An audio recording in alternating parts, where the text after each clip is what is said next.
Welcome to Ordinary Teachers and Students, where we get to hear teachers and students tell us their extraordinary stories. My hope is that through this podcast, ordinary teachers from around the world can relate to the stories they hear and get some timely suggestions and ideas. My name is Alan Cheng, and I'm a life coach as well as a university lecturer. My vision is to make life coaching a part of every school.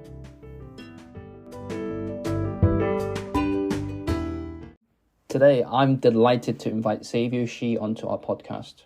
Savio was my student for 2 years of his senior secondary years, and he's now studying for a higher diploma in English studies in Hong Kong. He was the chairperson of the debate team that I was involved in, and he's hugely passionate about acting. In fact, Savio is quite a celebrity. He's been involved in a number of TV dramas in Hong Kong, and he aspires to become a professional actor. As you're about to find out, Savio is quite a personality. Let's welcome Savio. Hello. Savio, do you have anything to add to that intro? Maybe you can add that I'm your favorite student, but besides that, I don't think so. Well, I'm sure there are plenty of students that I enjoy teaching. And we don't have favorites, as you know, as teachers. Sure. All right. Well, maybe we'll start with you telling us a little bit about what school was like for you. So you can talk about primary or secondary, up to you where you start. Well, I'll start with primary then. Okay. For me, so I didn't have a very happy beginning for primary school because I actually changed schools once.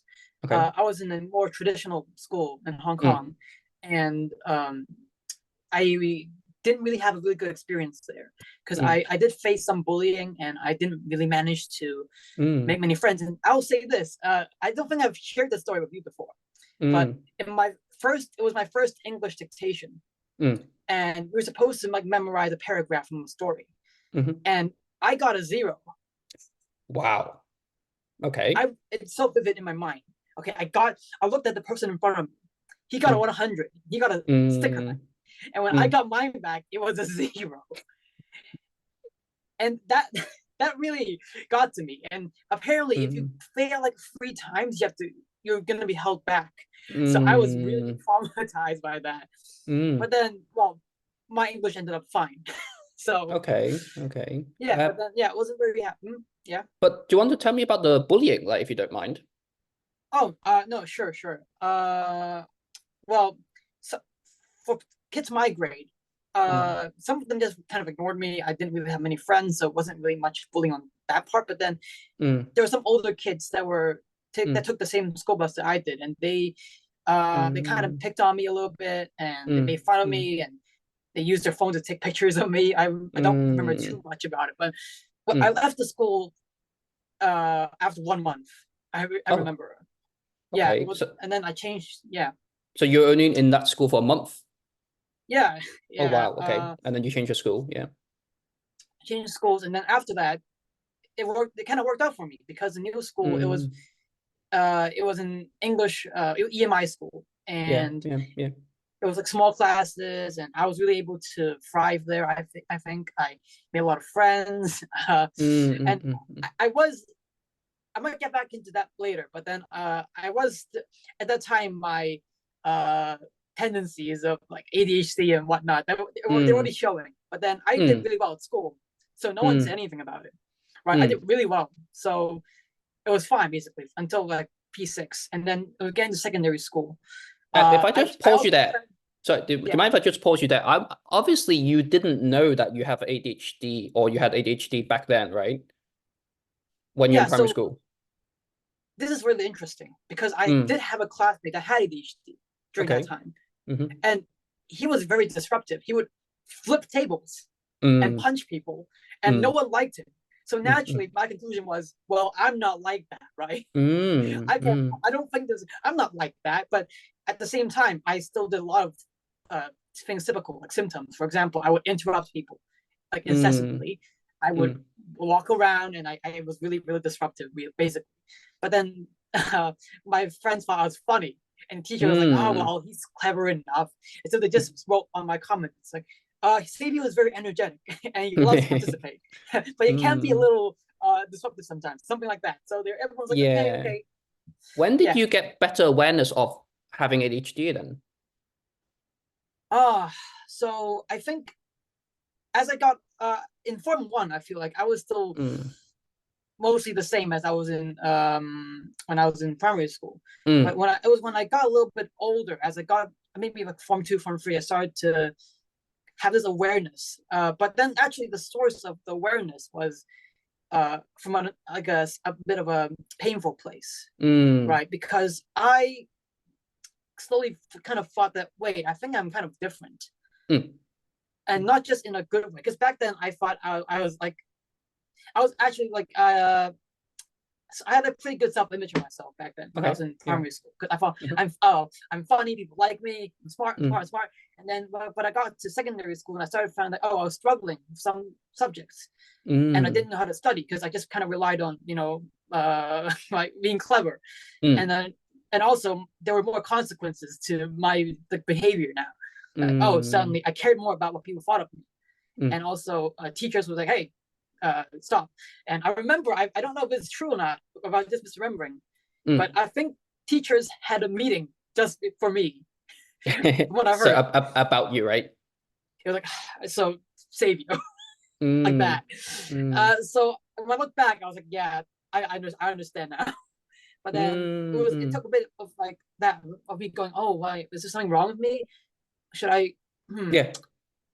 But then also subconsciously, I actually learned this relatively recently, this concept called masking. Yeah. Which is when it's also present in autism, but then it's when you when you hide like symptoms to blend in or adapt to your environment. And I kind of picked up a lot of stuff as I grew older and older, but then I didn't really realize that it was also taking a toll on me mentally, because I would go home and I'd be really exhausted, and also I didn't understand why. But when I was home, suddenly I would be like a lot more ADHD. Like my symptoms would come out a lot more, and in my mind I was like, why can't I function so well at school but not at home? But now I realize it's because at home I didn't feel the need to really hide any of those symptoms. Right. Yeah, got it. Yeah. And when you say you were more ADHD at home, like what kind of things occurred then? Well, a part of that is emotional regulation.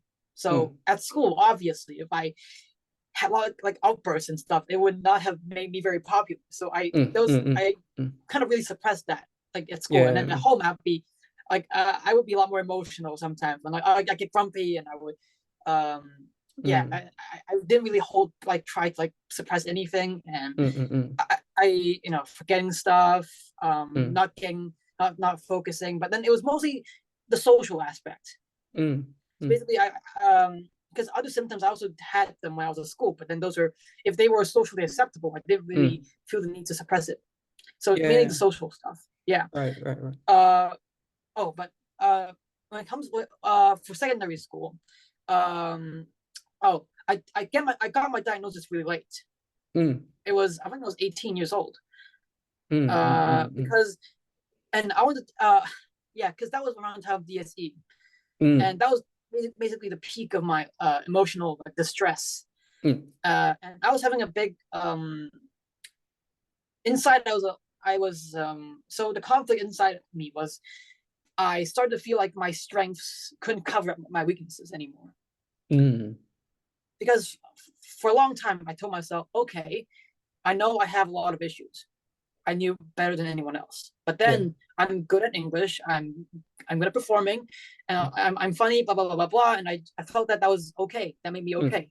But then suddenly DSE came, and those strengths didn't seem to matter anymore for me. I mean, I still had English, but then if I failed Chinese, if I failed maths, then it was game over. It didn't really matter if I were a good performer or anything. And then I had this struggle inside me, and then it was really really bad, and my mental health kind of deteriorated, and I started to look more into ADHD as well. And I was like, oh my god! I mean, a lot of this stuff resonated with me, and so I got diagnosed. Can I zoom you in on that part? Like, so I'm very curious. Like, so was it that someone told you that possibly you're ADHD, or you have ADHD, or that you just literally just Googled your symptoms and found out?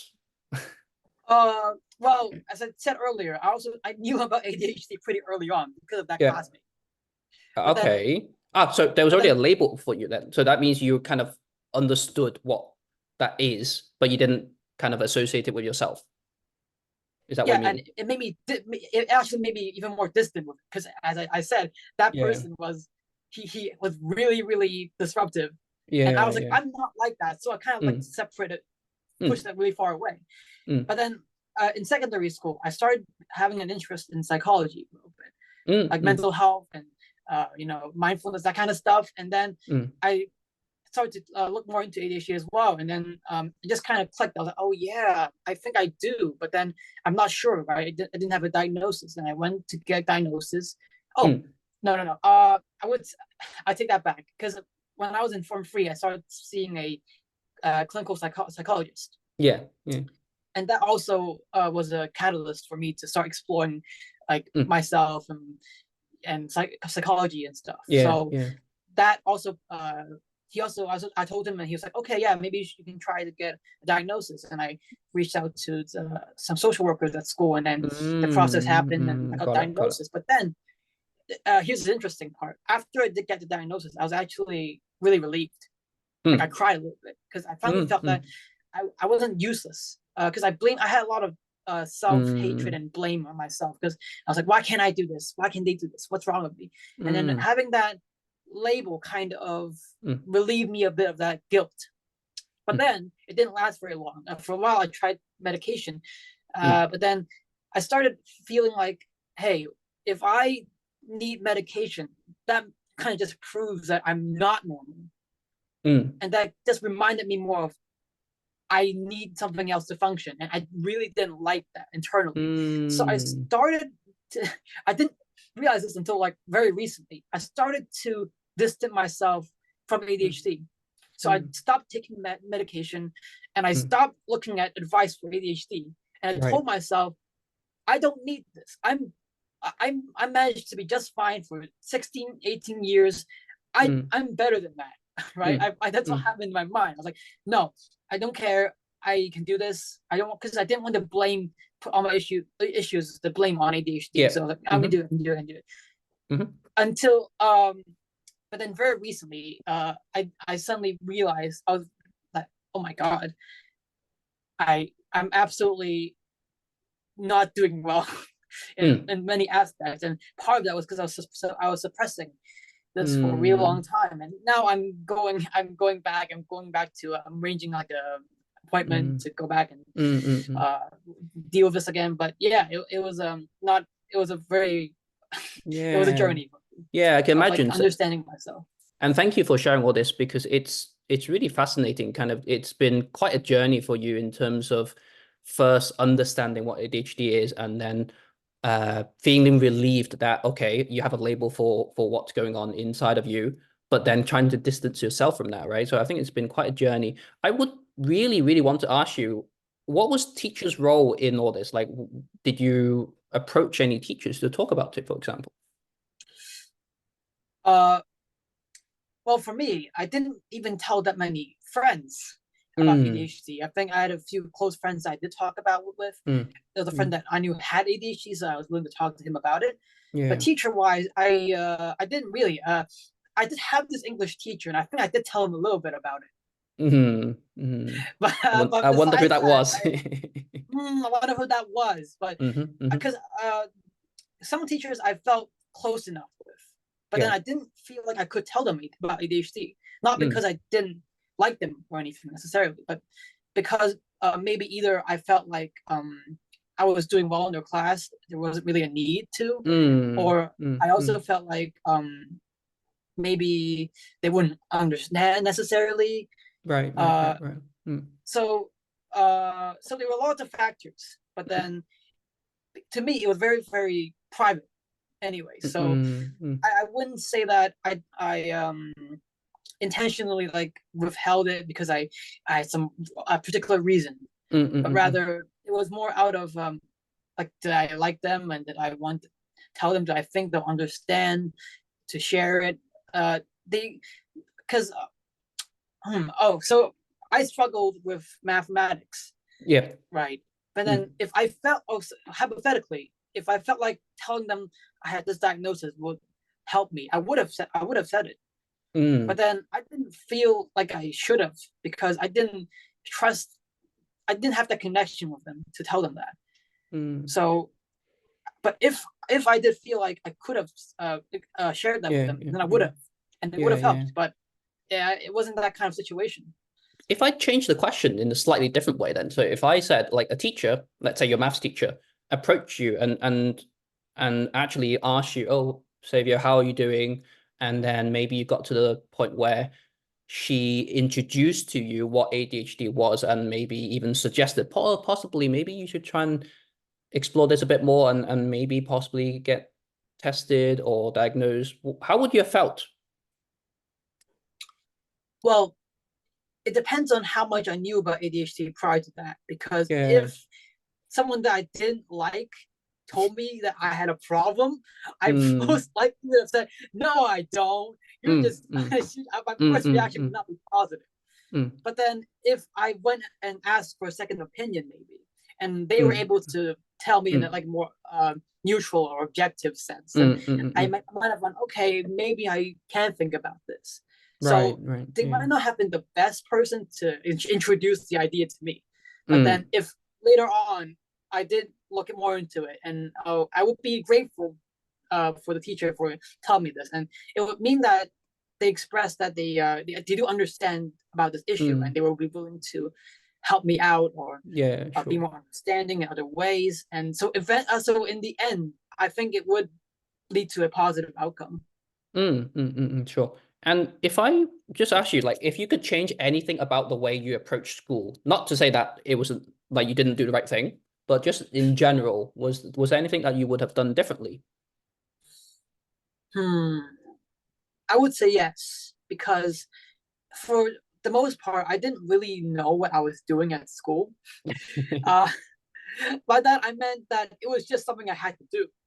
You know, oh, you go to secondary school, you go to university. So it was just a stage for me. And some students, they have more of a clear idea, like, I need to get into this subject in this university. So they have this goal to look forward to. But then, okay, partly because ADHD, it's really hard for you to visualize long-term goals.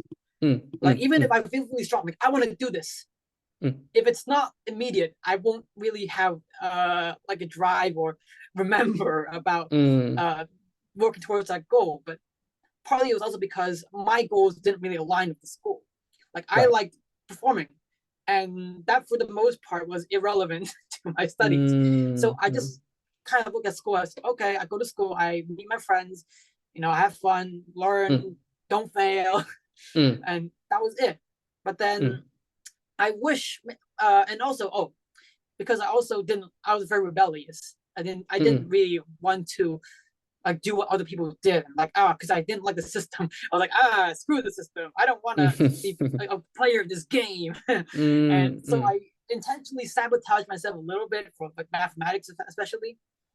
But now I'm in higher diploma, and I don't like regret necessarily that I'm here. Like, I met a lot of really good friends, and I had a lot of valuable experiences. But then if I had a more clear idea that, okay, I have stuff I like, but I really should maybe try to get a better score in DSE, so I have a smoother path to the future, then I think that would have benefited me. But then, sure. I wouldn't have been able to do that myself.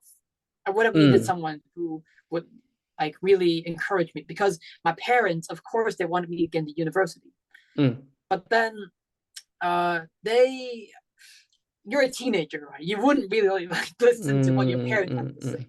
So, because I'm just like, they're my parents, of course they want that. But if someone were to play like more of a like mentor role that I trusted, and I trusted their opinion, then maybe a bit earlier, because when I was in like Form 6, I think I did start eventually getting tutored in mathematics, but that was a bit too late. So maybe a bit earlier, when I could have felt a bit less lost, then I could have maybe changed things a little bit. Yeah, sure. And what piece of advice would you give to current teachers then? Like, you could say, related to ADHD if you want to, but you don't necessarily have to. Well, for teachers, I would say that empathy is really important. Right, because and for me, I really don't like when dealing with or interacting with people who kind of see themselves as above other people. And I understand as a teacher, you are above the students in a way, but it's different if the students feel like you're not like abusing that power, or that you actually respect them. And because, you know, teenagers, we're not stupid. We know how you feel, or if you're trying to actually help us or not. And it really, really makes a difference for teachers that really do care. And like academics are important, but then it's important to also prioritize like mental health, because that can have a lot more serious and lasting consequences, or good results, or it can lead to like really good things. And so try to look beyond maybe the surface, as I said. Like maybe students are struggling in different ways, and it's important not to make hasty decisions, and really try to it's I think it's normal to be frustrated, right? If a student isn't behaving, or they're not getting the results that they're supposed to be getting. But with that frustration, it's like, what do you do with it? Like, do you maybe lash out at the students, or do you use that and think deeper on like why? Right. But I know being a teacher is very difficult. I understand that. So so I do understand it's sometimes there's like no right or wrong way to do things, or it seems like both ways are wrong, and there's like no definite answer, because it's not really a science, right? It's more of an art. So it's also about finding your way of dealing with things. And also sometimes maybe you're not in a position to help, and that's okay. And you shouldn't blame yourself, because there are other teachers who may be better suited to help that student. And it's really just about maybe doing the best that you can. That's what I would say. Yeah, thank you for that advice. Yeah. And actually, just one thing that I thought of while you're talking was just that if students aren't well on the inside, it's unlikely they'll be able to do well on the outside, like as in the academics, right? Yeah. Right. Are you ready for some quick fire questions? Yeah. So for these, you can just try to be as concise as you can, maybe one word answer, max maybe a sentence, unless you really want to elaborate on certain things. Okay. So how did your teachers describe you back then? Loud. How about your classmates? Funny. Fun. Okay, sure. How about your favorite classroom activity? Were there any that really came to your mind in terms of things you like doing in the classroom? We did a debate once. That was good. Debating, but yeah. Besides that, anything that has to do with talking. Okay. I mean, I don't know if you answered this next question already. So what was the most useful tool or activity that you think helped you learn better? For me, it's actually really simple. It's just answering questions.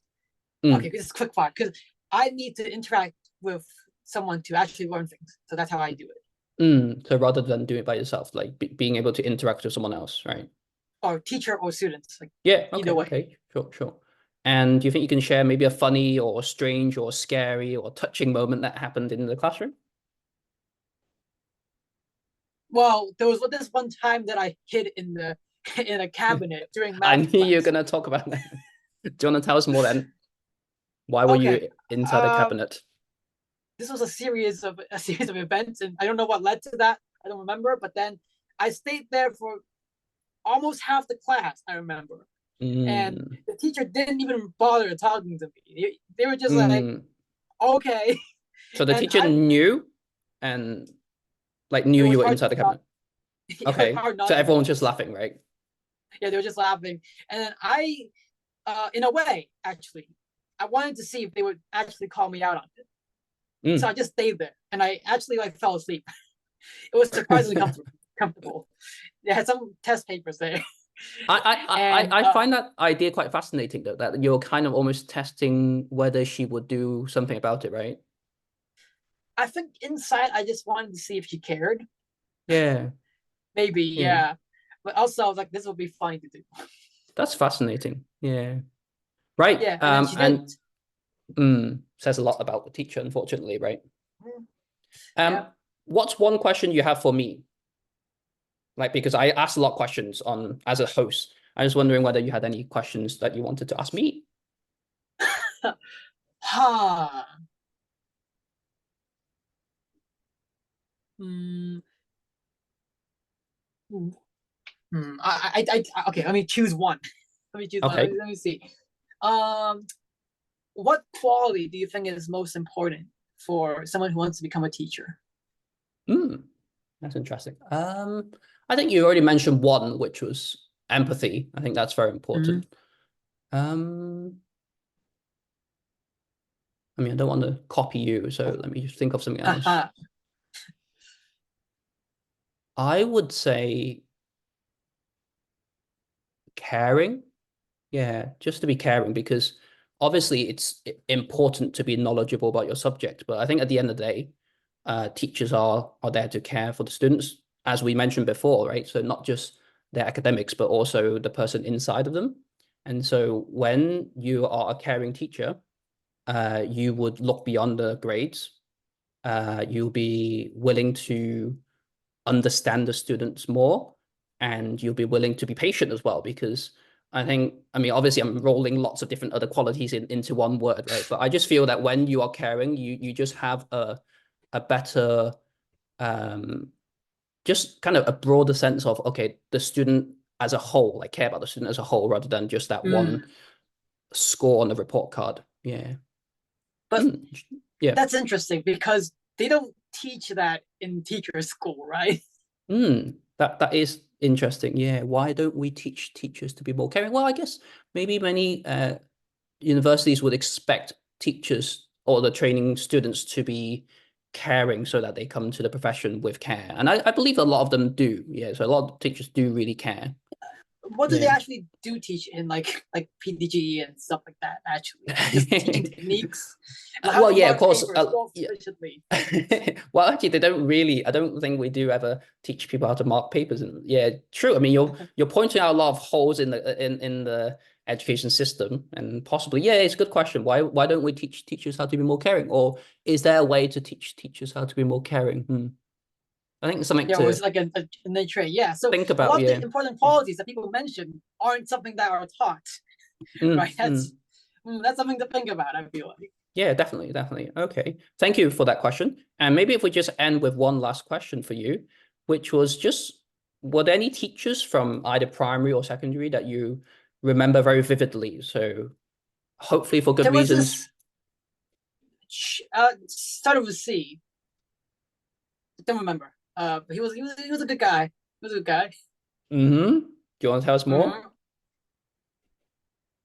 No. Just that's it. Okay. But besides this Mr. C person, I would. Oh well, when I was in primary school, I did have a teacher who. Oh no, well, secondary school. My Mm, drama teachers, they were really supportive of me, mm, and that actually played a big role as well because I didn't really think of acting as something that was a bit more plausible until I was able to have a chance to really be more like get into more serious aspects of it, and I was like, okay, I think, and I got a lot of recognition and approval from like my skills and what I was able to do, and that really gave me a big boost in terms of like, oh, like believing in myself, and they also taught me a lot, but mostly it was the internal aspect, not really like specific skills they taught me, but this is a recurring theme again, like it's more of like mental, like the aspect that really sticks with you, right? Not the math equation skills or this grammar or it's what sticks with you is how they treated you and what you learn like in terms of life maybe from them. Yeah, sure. And that's really powerful that. And I mean, on the topic of acting and stuff, would you like to give yourself a little plug in terms of how people could find you or know more about you in terms of your acting? Like, so I know you've been on a few dramas. in Hong Kong? Well, I did do something for TV recently. I don't know when it's out yet, but Okay. actually, well, I you guys will see me. You'll find me. Just remember Savio Shi. You'll see Savio me Shi. somewhere someday. But Sure. actually, I didn't really tell this much to many people, but I prefer the stage than the screen. It's just a different feeling. So I am probably going I am going to Canada like sometime in the future. So I'm going to explore that, but I'm not going to limit myself to just acting actually, because ADHD. But I feel like it's always going to be part of my life. Like maybe I'll do something else and try other things, but like performing, it will always be part of me. And I know, and before I was actually really scared. But my biggest fear was not being able to do what I was good at and I loved. I was really, really scared of that. And not getting into drama school, that was a really big blow to me. And I was like, I'm not acting after this anymore. But then now I'm like, okay, I think I have to believe in myself that I'm going to be fine, and I'm going to find chances for me to shine no matter what, where I am or what I do. Wonderful. So, yeah, and on that note, I wish you all the best in the future. Thank you so much for today. Like, honestly, being so vulnerable and willing to talk about your story. And I'm sure teachers listening or even students would have learned so much from your honest sharing. Yeah, I hope so. Yeah. Thank you again, Savio.